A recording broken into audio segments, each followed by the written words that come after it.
हमारा से दूर रहे गलिया की माई कसूर है जैसा हो हमारा से दूर रहे देख बाबा ने जट तोरा हाइट चाहिए देख बाबा ने जट तोरा हाइट चाहिए जाति छोड़ के हमरा जाइब त हम मायद जाइब मैया छोड़ के हमरा जाइब त हम मायद जाइब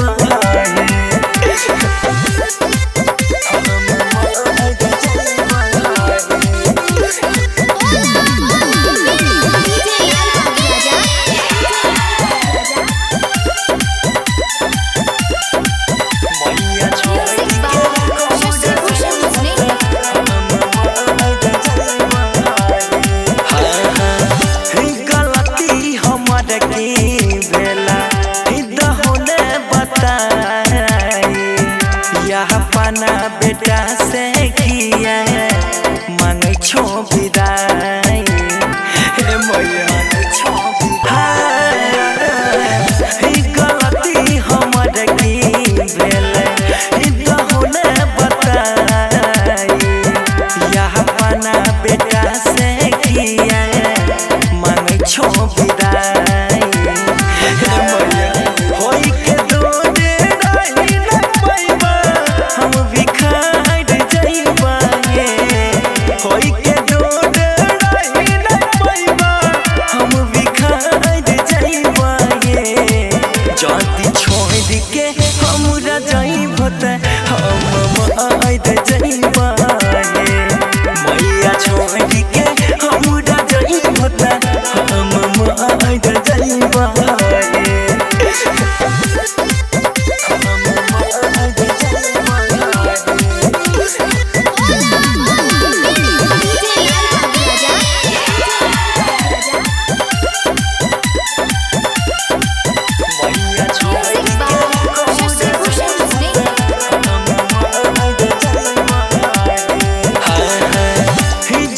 अखिया से मैया गिरै छलो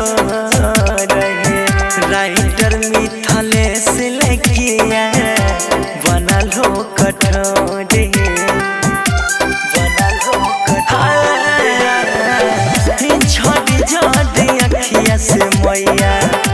गिरै छलो रहे राइटर मिथलेश लेकिया बनल हो